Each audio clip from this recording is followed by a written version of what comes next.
Assalamualaikum warahmatullahi wabarakatuh. Halo teman-teman sekalian, saya Kautsar bin Muharram dan kali ini kita akan kembali membahas terkait dengan kebijakan publik, khususnya pada transfer kebijakan Program Keluarga Harapan atau PKH. Program Keluarga Harapan atau PKH merupakan program bantuan sosial bersyarat dari pemerintah Indonesia yang ditujukan kepada keluarga miskin atau rentan miskin, di mana tujuannya untuk mengurangi kemiskinan serta meningkatkan sumber daya manusia terkhusus pada komponen pendidikan, kesehatan, dan juga kesejahteraan sosial. Menurut Evans, transfer kebijakan merupakan suatu pengembangan kebijakan yang mencoba memahami bagaimana rangkaian proses di mana suatu kebijakan atau sistem yang ada di negara tertentu digunakan atau diterapkan dalam berbagai kebijakan ataupun sistem yang ada di negara lainnya. Menurut Evans, terdapat 5 dimensi utama dalam transfer kebijakan. Yang pertama berkaitan dengan agen transfer kebijakan, lalu yang kedua berkaitan dengan bentuk transfer kebijakan, yang ketiga berkaitan dengan proses pembelajaran berorientasi kebijakan, yang keempat berkaitan dengan hambatan terhadap proses pembelajaran berorientasi kebijakan, dan yang terakhir berkaitan dengan output dari proses transfer. Dalam dimensi agen transfer kebijakan, terdapat beberapa aktor penting dalam proses transfer kebijakan Program Keluarga Harapan. Yang pertama, dari organisasi internasional, yang mana di dalamnya terdapat Asian Development Bank, lalu juga World Bank, dan juga IMF. Lalu, dari pemerintah Indonesia diwakilkan melalui Bappenas, serta beberapa aktor penting lainnya seperti Semeru Institute dan juga TNP2K. Dimensi kedua adalah bentuk transfer kebijakan. Menurut Evans, bentuk transfer kebijakan terdapat 3 jenis. Yang pertama, transfer sukarela, lalu transfer yang dinegosiasikan, serta transfer koersif langsung. Bentuk transfer kebijakan Program Keluarga Harapan bersifat sukarela karena upaya program perlindungan sosial didasarkan pada momentum permasalahan krisis di Indonesia. Pembelajaran kebijakan PKH melihat penerapan CCT di Meksiko dan juga Brazil melalui program Progresa dan juga Bolsa Familia, yang mana fokusnya pada permasalahan kemiskinan dan juga krisis yang melanda di Indonesia, serta bagaimana menerapkan upaya jangka panjang dalam memutus rantai kemiskinan di masyarakat melalui program perlindungan sosial. Adapun keterlibatan organisasi internasional juga memberikan bantuan teknis dalam bentuk dana terhadap penerapan PKH, terutama pada fase awal penerapan percontohan PKH di Indonesia, yang mana mencakup 48 kabupaten yang terletak di 7 provinsi, dengan target KPM sebanyak 382.000 KPM. Dimensi ketiga adalah proses pembelajaran berorientasi kebijakan, di mana menurut Evans terdapat 4 proses pembelajaran berorientasi kebijakan yang berbeda dari suatu proses transfer. Pertama, cupping policies atau menyalin kebijakan tanpa modifikasi, di mana ini merupakan bentuk pembelajaran berorientasi kebijakan yang sangat langka ditemukan. Lalu yang kedua, competition, di mana ini merupakan suatu kondisi di mana pemerintah menyadari perlunya adopsi kebijakan dari luar negeri untuk meningkatkan standar kualitas kebijakan. Ketiga, hybridization, di mana ini merupakan bentuk pembelajaran orientasi kebijakan yang melibatkan penggabungan elemen yang disesuaikan dengan relevansi dan sesuai dengan kebutuhan program atau kebijakan. Dan yang terakhir, inspiration, di mana ini merupakan ide-ide yang muncul dari pemikiran terbaru tentang isu-isu kebijakan yang mendorong perubahan kebijakan dengan mendorong kombinasi ide atau pelajaran dengan konteks dan budaya organisasi.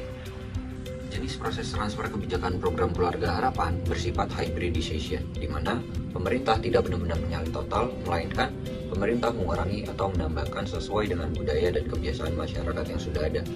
Tentu, hybridization merupakan proses transfer yang tepat, dikarenakan setiap negara memiliki latar belakang permasalahan yang berbeda dan tidak dari perbedaan politik, ekonomi, dan sosial budayanya masing-masing.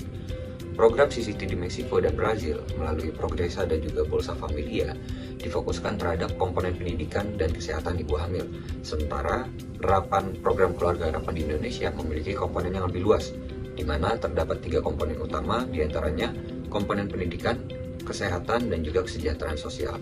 Komponen terakhir adalah kesejahteraan sosial, di mana di dalamnya terdapat lansia dan juga penyandang disabilitas. Untuk lansia dan penyandang disabilitas, kepastian akan pendapatan merupakan hal yang sangat penting dan berpengaruh dalam kehidupannya. Di samping itu, kerentanan dan juga kemiskinan akan selalu meningkat semakin bertambahnya usia. Dimensi keempat adalah hambatan terhadap pembelajaran berorientasi kebijakan. Dalam studi kasus transfer kebijakan Program Keluarga Harapan di Indonesia, masih terdapat banyak tantangan serta hambatan dalam penerapannya. Pertama, mengenai anggaran. Walaupun PKH termasuk salah satu program pengentasan kemiskinan terbesar di Indonesia, namun permasalahan penerapan seringkali terbatas pada anggaran. Hingga saat ini, pemerintah melalui Kemensos telah menghabiskan lebih dari 37 triliun rupiah dengan sasaran KPM sebanyak 10 juta. Namun, hal itu juga belum berdampak signifikan. Hal tersebut juga dikarenakan minimnya bantuan dari pemerintah daerah dalam menopang anggaran PKH. Kedua, permasalahan ketidaksesuaian data, di mana permasalahan exclusion error dan juga inclusion error masih menjadi kendala utama dari penerapan PKH. Masih banyak kasus di mana ketidaksesuaian syarat yang dimiliki oleh suatu KPM. Di samping, masih banyak orang yang memenuhi syarat penerima KPM PKH dan tentu jauh lebih membutuhkan. Ketiga, keterbatasan sumber daya pendamping. Dalam buku panduan PKH, idealnya satu pendamping PKH mendampingi 150 hingga 250 KPM. Namun faktanya, masih banyak pendamping yang harus bertanggung jawab terhadap lebih dari 400 bahkan 500 KPM lebih. Tentu, hal ini akan berdampak pada efektivitas program PKH, karena pendamping memiliki peranan krusial di lapangan dan juga mempunyai beban tugas yang tidak setara dengan upah yang mereka terima. Dimensi terakhir dalam transfer kebijakan adalah output dari proses transfer, di mana terbagi menjadi 3. Yang pertama, perubahan orde pertama, perubahan orde kedua, serta perubahan orde ketiga. Dalam perubahan orde pertama, terdapat banyak penyesuaian dengan kondisi yang ada di Indonesia. Namun, yang paling terlihat adanya penambahan komponen baru. PKH mulai berkembang dengan target KPM yang tidak hanya melingkupi komponen pendidikan dan juga kesehatan, namun juga melibatkan komponen kesejahteraan sosial yang diukur melalui lansia dan juga penyandang disabilitas. Dalam perubahan orde kedua, juga terdapat banyak penambahan. Pertama, perbaikan sistem data terpadu terhadap target sasaran melalui DTKS atau Data Terpadu Kesejahteraan Sosial, meskipun masih banyak permasalahan exclusion dan juga inclusion error. Kedua, penambahan sumber daya frontliners dengan hadirnya pendamping PKH, yang mana pendamping PKH memiliki tugas penting dan juga cukup beragam. Namun, jumlah pendamping tidak sesuai dengan jumlah ideal KPM yang didampingi, serta upah yang tidak sesuai dengan beban tugas yang tinggi. Ketiga, penyaluran bantuan PKH ditransformasikan menjadi non-tunai melalui kerjasama Bank Himbara yang diantaranya adalah BRI, BTN, BNI, dan juga Mandiri. Dalam perubahan fase ketiga juga terdapat banyak penyesuaian. Di antaranya, pertama, penerapan sistem digital melalui aplikasi ePKH yang digunakan untuk meningkatkan akurasi data dan memastikan penyaluran bansos berjalan efektif. Dan juga adanya cek bansos yang digunakan untuk melihat daftar penerima bantuan sosial yang ada di sekitar wilayah administrasi KPM dan dapat memberikan sanggahan terhadap penerima bantuan yang dianggap tidak layak. Selain itu, melalui cek bansos juga dapat mengusulkan dirinya atau tetangganya yang dianggap layak untuk masuk ke dalam data penerima bantuan sosial. Kedua, penyesuaian data melalui integrasi data yang lebih terpadu melalui Data Terpadu Sosial Ekonomi Nasional atau DTSEN yang menggabungkan 3 sumber data utama, diantaranya DTKS, Reksosek atau Registrasi Sosial Ekonomi, dan juga P3KE atau Penyasaran Percepatan Penghapusan Kemiskinan Ekstrim. Ketiga, terbentuknya graduasi atau masa pengakhiran peserta PKH, di mana graduasi terbagi menjadi 2. Yang pertama, graduasi alami, di mana individu tidak lagi memiliki komponen persyaratan program, dan juga graduasi mandiri, di mana kondisi KPM secara sadar mengundurkan diri dari PKH karena merasa sudah merasakan peningkatan kesejahteraan dalam bidang ekonomi dan tidak lagi layak menerima bantuan. Permasalahannya hingga saat ini, graduasi masih didominasi oleh graduasi alami, dan hanya sedikit KPM saja yang berhasil tergraduasi mandiri sejahtera. Berdasarkan hasil analisis PKH melalui dimensi transfer kebijakan, terdapat beberapa rekomendasi untuk perbaikan maupun penyesuaian program. Pertama, dalam permasalahan data, di mana lebih difokuskan pada proses verifikasi dan juga validasi data. Hal ini dapat dilakukan dengan serius oleh para pendamping PKH yang secara langsung menemui calon KPM, karena seterpadu apapun data target sasaran akan lebih komprehensif jika proses verifikasi lapangannya dilakukan dengan baik.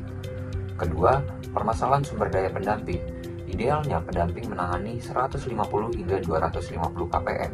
Namun, fakta di lapangan masih banyak pendamping yang menangani lebih dari 350 KPM per satu pendamping. Tentu, hal ini akan berdampak pada kualitas KPM yang didampinginya. Hal tersebut juga sejalan dengan tingkat graduasi sejahtera mandiri yang masih rendah. Salah satu alasannya karena lemahnya fasilitasi pendamping terhadap KPM melalui pemberdayaan kegiatan ekonomi. Selanjutnya, saya juga merekomendasikan dibentuknya kegiatan peningkatan kapasitas terhadap KPM secara rutin. Hal ini untuk meluruskan kembali prinsip KPM yang seringkali terbiasa dengan bantuan yang diberikan, karena masih banyak KPM yang menganggap bahwa bansos PKH bagian dari penghasilan mereka. Akibatnya, dana bantuan tersebut tidak dipergunakan dengan semestinya dan mengakibatkan banyak KPM ketergantungan pada dana bantuan tersebut. Semoga rekomendasi tersebut dapat menjadi solusi hambatan dari implementasi PKH selama ini. Bagaimana menurut kalian? Berikan tanggapan maupun masukan di kolom komentar ya. Sampai jumpa kembali.